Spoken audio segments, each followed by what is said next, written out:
नमस्कार, मैं हूं नीलू। तो ट्रंप के मंसूबे पर किस तरह से पानी फेरा जाता है, ईरान से बेहतर इसे कोई नहीं जान सकता है। ईरान पर हमले की तैयारी ट्रंप ने कर ली थी, लेकिन फिर ऐसा क्या हुआ कि ट्रंप को इस तैयारी को रोकना पड़ा, हमले को रोकना पड़ा।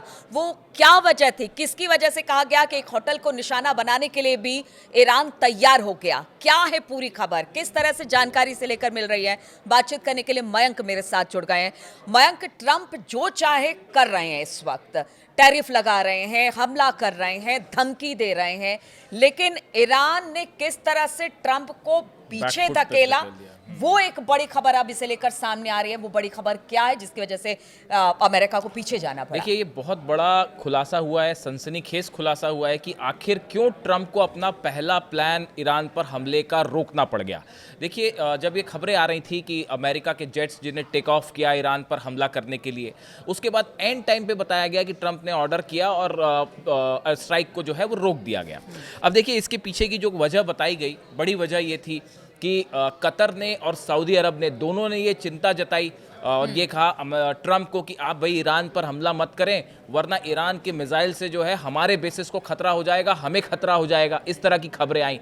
लेकिन अब इसको लेकर एक बहुत बड़ा और सनसनीखेज खुलासा हुआ है। बताया ये जा रहा है कि कतर में, दोहा में एक 5 स्टार होटल, जिसका नाम शायद आप लोग पढ़ लें, हम नाम नहीं लेना चाह रहे उसका, तो वो होटल में एक वॉर रूम तैयार किया गया और अमेरिका के जितने बड़े अधिकारी हैं, जो सेंट्रल कमान है उसके जितने बड़े अधिकारी हैं, वो सब उस 5 स्टार होटल में शिफ्ट हो गए और उस होटल को जो है वो एक वॉर रूम बना लिया गया और यहाँ से प्लान चल रहा था कि कैसे ईरान पर हमला किया जाए, किस देश से फाइटर पायलट्स अंदर जाएंगे, कहाँ से मिसाइल्स मारी जाएंगी, सबमरीन का क्या रोल होगा। ये पूरा प्लान जो है वो बताया जाता है कि दोहा में इस होटल से चल रहा था और ये जानकारी मिल गई ईरान को। देखिए, हुआ ये कि जैसा बताया जा रहा है, हमने पहले भी आपको ये बात कही कि एक तो रूस और चीन के सैटेलाइट्स मिडिल ईस्ट में एक गतिविधि को अमेरिका की और इजराइल को फॉलो कर रहे हैं। इतना ही नहीं, जितने अरब देश हैं वहाँ पे क्या मूवमेंट हो रहा है, वो अमेरिका का साथ दे रहे नहीं दे रहे, कितने फाइटर जेट्स आ रहे नहीं आ रहे, इसका पूरा हिसाब किताब रूस भी रख रहा है और चीन भी रख रहा है। अब हुआ ये कि ये जो होटल है, यहाँ पे अमेरिका के सारे अधिकारी शिफ्ट हो गए थे, जो कि अल उदैद एयरबेस से शिफ्ट हुए और ये दिखाने की कोशिश की गई कि अल उदैद एयरबेस से हमने अपने प्लेन हटा लिए हैं, हमने अपने सैनिक वहाँ से हटा लिए हैं ताकि ईरान वहाँ हमला ना करे। अगर अमेरिका हमला करता तो सबसे पहला जो है हमला होता वो अल उदैद एयरबेस पर होता और उस हमले को रोकना मुश्किल हो जाता। जब 12 दिन की जंग हुई और अमेरिका ने जब हमले किए तीनों न्यूक्लियर सेंटर्स पे और उसको मिडनाइट हैमर नाम दिया गया था, और उसके बाद फिर जब ईरान ने 14 मिसाइल्स दागी अल उदैद बेस पर और उसमें से 4 मिसाइल गिर भी गई, अमेरिका का डिफेंस सिस्टम उसको नहीं रोक पाया, कतर का डिफेंस सिस्टम नहीं रोक पाया और आसपास भी जो डिफेंस सिस्टम है वो 2000 किलोमीटर ट्रैवल करके मिसाइल आई 1800 किलोमीटर और वो अल उदैद एयर बेस पर गिर गई, आप नहीं रोक पाए उसको। तो सबसे बड़ा खौफ तो यही था कि कहीं अल उदैद एयर बेस ना उड़ जाए हमारा। अब उस बीच में इन्होंने अपने अधिकारियों को शिफ्ट कर दिया था इस 5 स्टार होटल।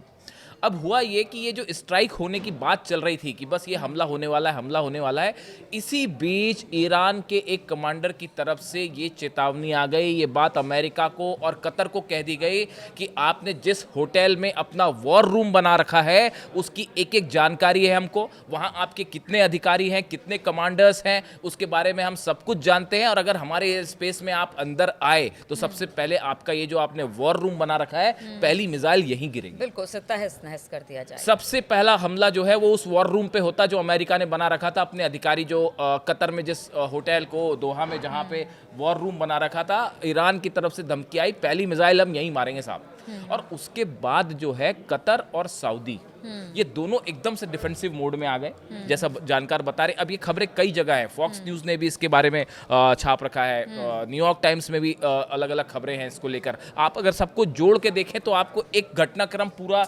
बिल्कुल एक सूत्र में आपको दिखाई देगा। अब उसके बाद हुआ ये कि जैसे ही ये धमकी आई ईरान की तरफ से, तो ये बात एकदम से एक्सपोज हो गई कि भाई ये जो वॉर रूम बना रखा था, जहाँ पे सब कुछ जहाँ से तय होना था, कतर में दोहा से जहाँ से 5 स्टार होटल में जो वॉर रूम था, अगर वहीं हमला हो जाता तो बड़ी संख्या में अमेरिकी टॉप कमांडर्स की कैजुअलिटी हो सकती थी। बड़े संख्या में अमेरिकी अधिकारी इसकी चपेट में आ जाते हैं। उसके बाद बताया ये गया कि जब ये धमकियां आई उसके बाद कतर की और सऊदी के बीच में एक बड़ी बैठक हुई और उस बैठक में ये बात कही गई कि भाई ये जो ईरान के तेवर दिख रहे हैं और जो इन्होंने बताया जा रहा है कि 500 से 600 खैबर मिसाइल्स तैनात कर रखी हैं, फतेह सीरीज की मिसाइल्स तैनात कर रखी ने हैं। भी पहले कह दिया था कि अभी समय नहीं है हमला करने का। देखिए बिल्कुल। पिछली बार जब हमला हुआ था अप्रत्याशित यानी अनप्रेडिक्टेबल था, अचानक से हमला हुआ, ईरान इसके लिए उस तरह से तैयार नहीं था। लेकिन इस बार तो ईरान ने इजराइल कह दिया हाँ, था हाँ। कि हाँ कि अब देखिए ऐसा है कि अगर आप हमें टारगेट करेंगे तो आपको भी छोड़ा नहीं जाएगा, उसके लिए पूरी तैयारी। हाँ, ये बिल्कुल बिल्कुल ठीक कहा आपने। ये ईरान की तरफ से साफ और क्लियर मैसेज था कि अगर हम पे हमला किया आपने तो इस बार हम लिमिटेड वॉर नहीं करेंगे। देखिए इस शब्द का इस्तेमाल जो है वो अगर आपने अली खामेनी साहब की लास्ट 2 स्पीच सुनी हो और ध्यान दिया हो इस बारे में, उनके कमांडर्स के बयान को आपने ध्यान से सुना हो, तो आप देखिए ये जो भाषण होते हैं इनके छोटे छोटे शब्द आपको पकड़ने पड़ते हैं। बार बार ईरान की तरफ से कहा गया कि हम प्रीएम्प्टिव स्ट्राइक करेंगे। उन्होंने कहा इस बार हम लिमिटेड स्ट्राइक नहीं करेंगे, इस बार सीज फायर नहीं होगा। यानी ईरान एक ऑल आउट वॉर के लिए तैयार था कि अगर हमला होता है, अगर अली खामेनी साहब को टारगेट किया जाता है या ईरान के एयर स्पेस में अगर आप घुसते हो, आप देखिए तुरंत ईरान ने अपना एयर स्पेस बंद कर दिया था पिछली बार और जितनी मिसाइल्स थी वो तैयार थी और एक साथ 8 बेसेस एकदम लाइन से तैयार थे। अल असद बेस अमेरिका में, अल उदैद बेस कतर में, सऊदी का जो बेस है वो, जॉर्डन, सीरिया, ये सब बेसेस जो अमेरिका के हैं सब पे एक साथ मिसाइल दागी जाती और इसराइल की तो हम बात ही नहीं कर रहे हैं। कहावत बहुत ज्यादा है कि देखिए आपके पास अगर खोने के लिए कुछ नहीं रहता तो फिर आप सामने वाले को भी उसी दमखम के साथ बिल्कुल उसको एकदम उस पर वार करते हैं। बिल्कुल। अमेरिका एक बड़ा देश है और कह लीजिए कि एक महाशक्ति के तौर पर है, ईरान लगातार उसके टारगेट पर रहा है, तो ईरान को भी है कि अब आमने सामने की लड़ाई होगी तो फिर एकदम जबरदस्त तरीके से हमला किया जाएगा। हमारे पास खोने के लिए कुछ नहीं है, लेकिन अगर अमेरिका को अगर कुछ होता है तो फिर उसके पास खोने के लिए एकदम आपने ठीक कहा। यही वजह है, आप इतिहास उठा के देख लीजिए कब ऐसा हुआ कि अमेरिका को अपनी फोर्सेस वापस बुलानी पड़ गई इराक से। बताइए कब ऐसा हुआ? कभी इतिहास में हुआ ऐसा कि यहाँ ऑपरेशन होने जा रहा है ईरान पे, इराक से जो है अल असद बेस खाली करना पड़ गया? पहली बार हुआ ऐसा। अब देखिए अब ये घटनाक्रम पे आते हैं हम फिर से। अब ये जानकारी जैसी पता चला भाई इनको, अमेरिका और कतर को और सऊदी को समझ में आई ये बात कि भाई ये तो पूरी जानकारी इनके पास पहुंच चुकी है कि वॉर रूम का एक एक चीज इनके पास है। उसके बाद कतर और बताया जाता है कि सऊदी के बीच में एक बड़ी चर्चा हुई और उसमें ये तय किया गया, जिसके बाद क्राउन प्रिंस जो है मोहम्मद बिन सलमान, इनकी तरफ से अमेरिका को ये बात कही गई कि भाई देखिए आप हमारे एयर स्पेस का इस्तेमाल ना करें, आप हमारे बेसिस का इस्तेमाल ना करें। अगर आपने हमारे बेसिस का इस्तेमाल किया, जो बताया जा रहा है कि जो सऊदी की तरफ से मैसेज दिया गया कि अगर आपने ईरान पर हमला किया इस हालात में तो मिडिल ईस्ट में एक इतनी बड़ी जंग छिड़ जाएगी जो यहाँ सब कुछ तहस नहस कर देगी। और वो जब उसके बाद तो फिर ये थोड़ी ना देखा जाएगा कि सऊदी किसके साथ है और यूएई किसके साथ, जो अमेरिका के साथ वो सब ईरान के दुश्मन। और ईरान ने भी ये बात साफ साफ कह दी थी सऊदी को कि देखिए हम आप पे हमला नहीं करना चाह रहे, हम यूएई पे हमला नहीं करना चाह रहे, हम सीरिया, जॉर्डन, किसी भी, कतर, कहीं हम हमला नहीं करना चाह रहे, लेकिन अगर आपने अमेरिका को अपना एयर स्पेस दिया, अपना बेस दिया, तो मजबूरन हम आपको हमला करना पड़ेगा और हम सोचेंगे नहीं इसमें। ये बात टॉप अधिकारियों की तरफ से ईरान के कह दी गई थी इन सब देशों को, अरब देशों। यहां से पलट गया खेल। यहाँ से सबसे पहले तो ये जो वॉर रूम वाली बात सामने आ गई कि भाई 5 स्टार होटल उड़ाने के लिए ईरान तैयार बैठा है, सब अमेरिकी अधिकारी जो हैं सीधा टारगेट पे आ गए सेंट्रल कमांड के, उनको फिर पहले वहाँ से खाली करवाया गया। बताया जाता है कि वो आनंद में जो 5 स्टार होटल में जहाँ पे वॉर रूम बना हुआ था सो कॉल्ड, उसको वहाँ से खाली करवाया गया। सब अधिकारी को वहाँ उल्टे पर भगाया गया कि भाई पहले आप ही खाली करिए वरना पता चला कि आप ही निशाने पे आ जाएं। वो खाली किए गए। सऊदी और कतर के बीच में बड़ी चर्चा हुई, ये कहा गया कि भैया आप जो है हमारे बेस का इस्तेमाल ना करें। उसके बाद फिर अमेरिका ने अपने प्लान बदले और ये हुआ कि फिर अब्राहम लिंकन जो एयरक्राफ्ट कैरियर है उसको बुलाया गया। उसके अलावा जो जॉर्ज डब्ल्यू बुश इनका एयरक्राफ्ट कैरियर है उसको भी डिप्लॉय किया गया। मेडिटेरियन सी की तरफ बढ़ रहे हैं और अगले 48 घंटे में दोनों पहुंच भी जाएंगे। यानी 48 घंटे बाद आप देखिएगा फिर से हालात इसमें जो है बदल सकते हैं। अब इसी बीच ट्रम्प से पूछी गई ये बात, अब ये बात सब जगह लीक हो गई कि भाई ये तो हमले का प्लान था। ट्रम्प से सवाल किया गया कि भाई आपने स्ट्राइक, आप कह रहे थे एक तो मदद आ रही है, मदद आपकी आई नहीं, आपने क्या प्लान बनाया था उसे चेंज क्यों किया, क्या कोई दबाव था? तो ट्रम्प ने कहा कि नहीं, मेरे पे कोई दबाव नहीं था और मेरे पे सिर्फ अपना दबाव होता है, मैं खुद अपना फैसला लेता हूँ, इस तरह की बात। इंटरनेशनल मीडिया में अगर मांग कहा जाए तो लोग ये कह रहे हैं कि पीठ दिखाकर भाग गए ट्रम्प। तो ये जो है बड़ा, ये बड़ा सेटबैक रहा। ये इससे एक ऐसा ओपिनियन, देखिए इससे मैसेज क्या गया, मैसेज इससे ये गया कि कि अमेरिका जैसा पावरफुल देश, अच्छा, ईरान में जिनको ये कहा जा रहा था, जिन प्रदर्शनकारियों को कि हमारी सेना पहुंच रही है, हमारी मदद, वो भी अपने आप को छला महसूस कर रहे हैं। बिल्कुल। अब ये देखिए, ये असल में ये कहानी सिर्फ इस बार की नहीं है। देखिए, ये जो पिछली बार इजराइल ने जो कतर पे हमले किए थे, दोहा में जो हमास के लीडर्स पर बिल्कुल। को टारगेट करते हुए जो हमले किए थे, वहां से अरब देशों को ये बात लगने लग गई थी कि ईरान जो कह रहा था वो सच कह रहा था, कि ये इजराइल जो है वो कभी भी आपको भी निशाना बना सकता है। ये बात बार बार ईरान की तरफ से अरब देशों को समझाई गई कि भाई इजराइल जो है वो आज हमसे जंग कर रहा है, कल को आपका भी नंबर आ सकता है। ये बात सबको कब महसूस हुई?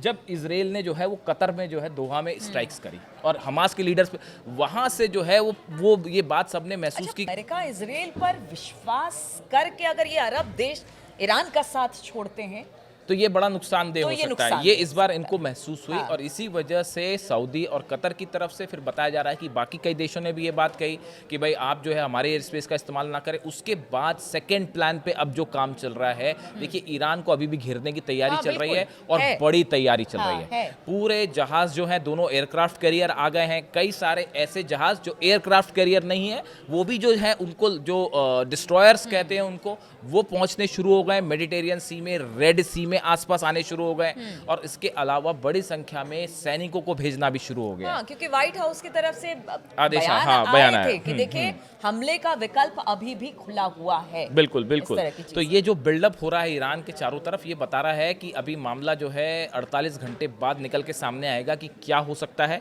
और देखिए, एक और बड़ी बात इस बार ये सऊदी, कतर और बाकी जो देश हैं, इनकी तरफ से ये बात भी कही गई अमेरिका को कि पिछली बार के विरुद्ध इस बार जो है रशिया और चीन दोनों बड़ी मदद कर सकते हैं ईरान की। हाँ, आप इसको वेनेजुएला ना समझें कि वेनेजुएला पर हमला किया और वो एक देश चूंकि मेनलैंड से दूर है, हाँ, रशिया से, चाइना से, तो बिल्कुल, कोई मदद सही नहीं कर बात है। पाया।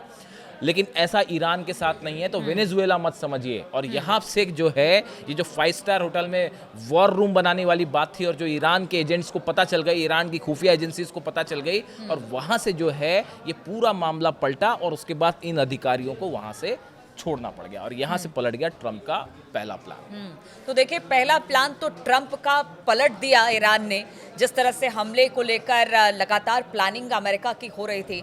लेकिन देखिए, अमेरिका है और ट्रंप अभी भी उन्होंने कह रखा है कि देखिए हम हमला करेंगे या ईरान हमारी बात नहीं मानता है तो टैरिफ की बात हो या फिर सैंक्शंस की बात हो, वो करता रहे। लेकिन हमले का विकल्प अब भी खुला हुआ है, यानी कि स्थिति अब भी गंभीर है। कब क्या हो जाए पता नहीं चलता, लेकिन एक हमला तो विफल ईरान ने किया है और ये बड़ी बात है अपने ऊपर आने वाले संकट को। और इस बार तो ईरान भी तैयार है, क्योंकि इससे तो पूरा मिडिल ईस्ट सहमा हुआ है कि अगर अमेरिका या इजराइल हमला करता है तो फिर ईरान जवाब देगा, और जवाब ऐसा कि पूरा मिडिल ईस्ट हिल कर रह जाएगा।